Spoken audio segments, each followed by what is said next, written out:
आपने कभी सोचा है कि आसमान में उड़ते हुए शानदार करियर का सपना पूरा किया जा सकता है? यानी कि आप आसमान में उड़ भी सकते हैं और साथ में अपने सपनों को पूरा कर सकते हैं। एयर होस्टेस या फ्लाइट अटेंडेंट बनने का सपना मोस्टली लोगों का होता है, क्योंकि यह ना केवल ग्लैमर बल्कि यात्रियों से भरा हुआ काफी एडवेंचर एक लाइफ बन जाता है। एयर होस्टेस जो होती हैं, उनकी बहुत बड़ी रिस्पॉन्सिबिलिटी होती है यात्रियों के लिए। उनको एक सुरक्षा और सुविधा से भरा हुआ यात्रा का अनुभव देना, उनकी प्रॉब्लम को समझना। इस करियर में आपको दुनिया भर के लोगों से मिलने का मौका मिलता है। आप बहुत सारे कल्चर को एक्सप्लोर करते हैं और साथ में बहुत सारे न्यू एक्सपीरियंस आपको सीखने को मिलता है।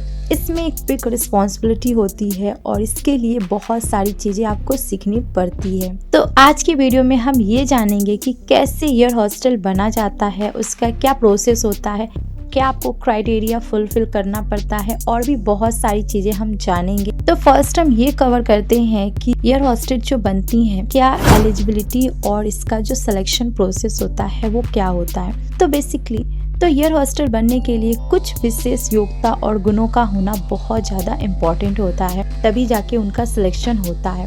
उनके एजुकेशन की हम बात कर ले, एयर होस्टेस बनने के लिए उन्हें 12 कंप्लीट होना बहुत ज़्यादा इम्पोर्टेंट है और उसके बाद ग्रेजुएशन का भी उनका इम्पोर्टेंट रोल होता है, पर उतना नहीं है। और इस फील्ड में जाने के लिए आपको इंग्लिश आनी चाहिए। अब हम एज और हाइट की अगर बात करें तो इस फील्ड में जाने के लिए लड़कियों की एज 18 से 27 के बीच में होनी चाहिए, क्योंकि इस तरह के एज को यह मेन फोकस देते हैं और इनकी ज्वाइनिंग जल्दी होती है। और इसमें अगर आपकी हाइट 5 फीट 2 इंच है तो यह काफ़ी अच्छा माना जाता है इस फील्ड में जाने के लिए। अब बात करते हैं हेल्थ और फिटनेस कैसी होनी चाहिए। तो इस करियर में आने के लिए आपको फिटनेस और हेल्थ पे भी बहुत ज़्यादा फोकस करना पड़ता है। इस फील्ड में जो भी कैंडिडेट होते हैं उनको फिजिकली और मेंटली स्ट्रॉन्ग रहना बहुत ज़्यादा इम्पोर्टेंट होता है, क्योंकि एयर होस्टेस का काम जो है वो लंबे समय तक फ्लाइट में खड़े रहना पड़ता है, इसलिए उनको हेल्दी रहना और फिट रहना बहुत ज़्यादा इम्पोर्टेंट होता है। अब अगर हम अगले पॉइंट की बात करें तो दृष्टि का बहुत ज़्यादा इम्पोर्टेंट रोल है। दृष्टि मीन्स कि उनकी आंखों की रोशनी अच्छी होनी चाहिए, क्योंकि आपने देखा होगा मोस्टली जो एयर होस्टेस होती हैं उनकी आंखें अच्छी होती है, आपको चश्मा लगाने वाली बहुत ही कम मिलेंगी, इसलिए आंखों की रोशनी अच्छी होनी चाहिए। अब हम ये जानते हैं कि स्किल और क्वालिटी कौन कौन सी होनी चाहिए। इस फील्ड में आने के लिए जो कैंडिडेट होते हैं उनको अच्छा एक कम्युनिकेशन स्किल होनी चाहिए, स्पेशली उन्हें इंग्लिश में बातचीत करना अच्छे से आना चाहिए, इसलिए उन्हें यात्रियों से बहुत ही पोलाइटली बात करने का बिहेवियर भी होना चाहिए।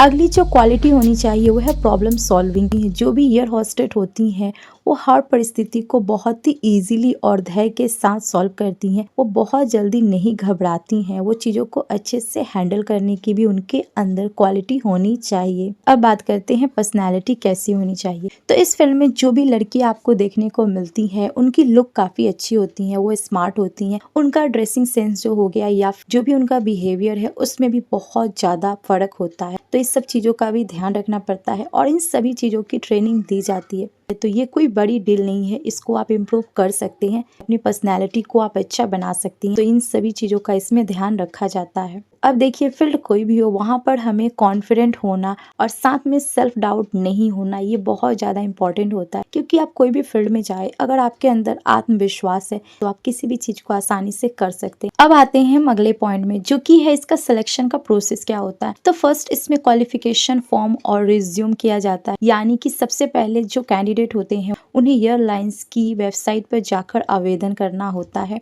उसके बाद इसमें ग्रुप डिस्कशन होता है कि जो भी कैंडिडेट है उनका ग्रुप डिस्कशन किया जाए। इसमें उनके क्वालिफिकेशन, उनका स्किल क्या है, उनका कॉन्फिडेंट लेवल कैसा है और उस पर टीम वर्क कितना काम करेगी, ये सारी चीज़ों को चेक किया जाता है। उसके बाद पर्सनल इंटरव्यू होता है, इसमें उनकी पर्सनैलिटी, प्रोफेशनलिज्म और साथ में सिचुएशन को कैसे हैंडल कर सकती हैं, इन सभी चीज़ों को चेक किया जाता है। अगला जो प्रोसेस होता है उसके बाद इसमें इनका फिजिकल फिटनेस का टेस्ट किया जाता है कि उनकी बॉडी का लेवल कैसा है, वो कितनी फिट है या फिर कितनी मेंटली स्ट्रांग है, इन सभी चीज़ों को चेक किया जाता है। तो ये बेसिकली इम्पॉर्टेंट इनका प्रोसेस होता है इनको सेलेक्ट करने का। अब आते हैं आगे, तो इसमें कस्टमर सर्विस ट्रेनिंग भी दी जाती है जिसमें आपको ऑलवेज मुस्कुराना है और एक वेल बिहेवियर के साथ आपको अपने जो पैसेंजर है उनके संग बातचीत करनी है और उनको पोलाइटली वे में किसी भी चीज का आंसर देना है। सिचुएशन को कैसे हैंडल किया जाए उसकी भी ट्रेनिंग दी जाती है। साथ में स्विमिंग की ट्रेनिंग भी दी जाती है, यानी कि आपको स्विमिंग भी आनी चाहिए, ये भी इम्पोर्टेंट होता है इस फील्ड में। और उसके बाद कुछ और भी बेसिक ट्रेनिंग इसमें दी जाती है और साथ में खाना पीना कैसे परोसा जाए यात्रियों को उसकी भी ट्रेनिंग दी जाती है। अब हम आगे आते हैं, अगर आपका सिलेक्शन हो जाता है और आपको जॉब मिल जाती है इस फील्ड में, फिर आपको क्या क्या प्रॉब्लम फेस करने पड़ते हैं।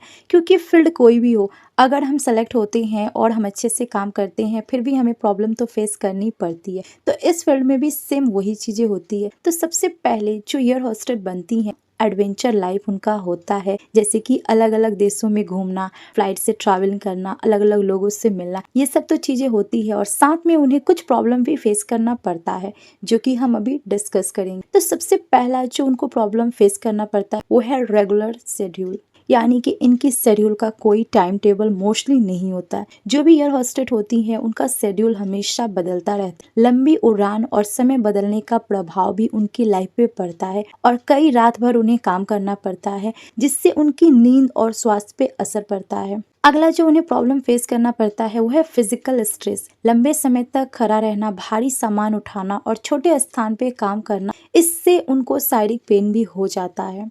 अगला जो उन्हें प्रॉब्लम फेस करना पड़ता है वो है इमोशनल स्ट्रेस। कई बार यात्रियों से अलग अलग मूड और शिकायतों का सामना करना। आपने देखा होगा कि कुछ पैसेंजर बहुत ही बुरे बिहेवियर के होते हैं, जो कि वो बुरा बिहेवियर करते हैं, तो इस चीज़ को भी उन्हें हैंडल करना पड़ता है और उस समय भी उन्हें स्माइल रखना पड़ता है। तो ये भी एक इमोशनल उनको स्ट्रेस हो जाता है। साथ में बैलेंसिंग फैमिली लाइफ, इसमें जो भी कैंडिडेट होते हैं उन्हें अपने परिवार से दूर रहना पड़ता है, छुट्टी भी उनको बहुत ही कम मिलती है और साथ में ये चीज़ें जो है उनकी अपनी पर्सनल लाइफ और उनके करियर पे भी उनका प्रभाव डालती है। अगला जो उन्हें प्रॉब्लम फेस करना पड़ता है वो है effect of time zone shifting. अलग अलग टाइम जोन में लगातार यात्रा करने से उनके शरीर पे असर पड़ता है और उनकी मानसिक जो स्वास्थ्य है वो खराब हो जाती है समटाइम।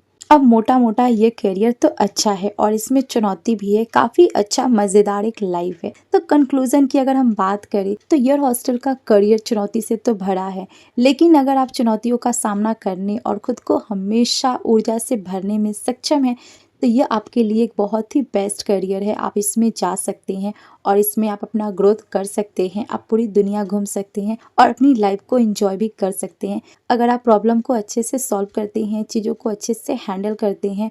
वैसे मोटा मोटा अगर हम बात करें तो प्रॉब्लम तो हर फील्ड में ही है, बस हम उसको कैसे हैंडल करते हैं वो हमारे ऊपर है। तो उस चीज़ को हमें ग्रोथ करना चाहिए। तो आई होप आपको ये वीडियो अच्छी लगी, इसमें हम लोगों ने काफ़ी कुछ जाना और आगे आपको किस टॉपिक पे चाहिए आप प्लीज़ मुझे कमेंट करेंगे।